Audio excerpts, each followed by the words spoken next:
Hi, I'm Suzanne McNeil with Design Originals. I just love Zentangle and watercolor. Once I learned Zentangle, I was addicted, and once I started adding color to it through my florals and I call them beautiful ladies, then I really have enjoyed it even more. So I just want to show you an inkling of how to do the watercolor part of Zentangle. My other free DVDs and my long DVD go into more depth of the watercolor. But here's just a basic sample. So I've drawn this Zentangle on here. And now I like to use 100-pound or 140-pound hot press paper. So my technique is I don't tape mine or do staples or anything. I just wet the front of the paper. I do the back of the paper. Now you can do whatever method you like, but this is the one I like. So this is one I want to show you. And I wet the front again.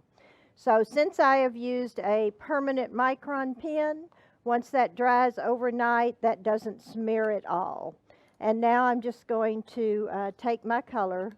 The first step I like to do is just to put some sort of broad color on there, just to give her some personality. So this is Harriet. And this is her sister, Hermione, here. So I'm just going to sort of follow that color palette. But I'm not trying to do it exact. Since the Zentangle is so graphic and so detailed, I prefer to make the background have a little bit more run or not quite so graphic, so that it gives a nice complement to the graphic quality of the Zentangle. So this is my first step, and really I do it about like this. And then I do want to take a paper towel and sop up around the edge so I won't get back runs on there. If I do get back runs on there, I'm going to add some more layers, and they pretty much disappear after you've worked on the other layers. So now I need to let her sit and dry. So I'm just going to move her out of the way. And now here's her friend. So here's her friend after she dried. And then I came back and added some more black because I thought that really popped it up. So my next step would be to really go in and work in detail on the piece. And I am kind of a hurry, so because I want you to see what I'm doing. But I can really pop up that color. And I might choose to make every one of these divisions that bright yellow, and make the divisions going the other way a little brighter orange. So I just work on her. I add some shading to her face. I want to give that some dimension. I like a lot of color, so I'm definitely not a realistic painter.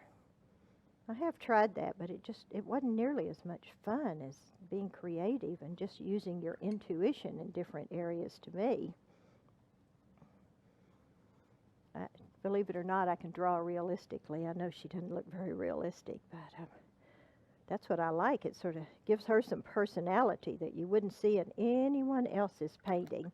And then in the background, I take a little bit of color, and I've drawn all these tangled triangles and squares in the background, and I like to really highlight those and give them just a little bit of punch.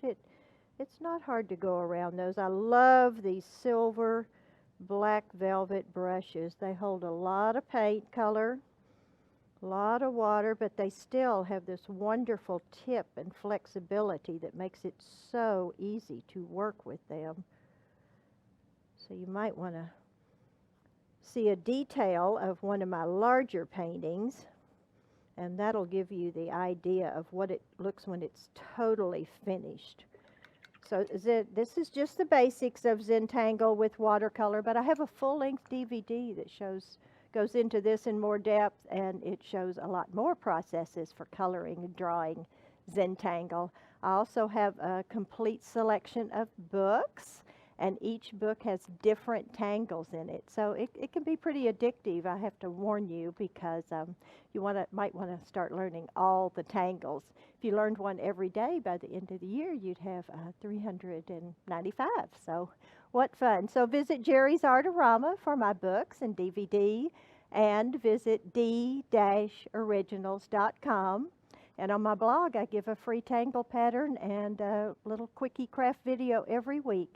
And that's blog.suzannemcneil.com. So enjoy Zentangle in watercolor.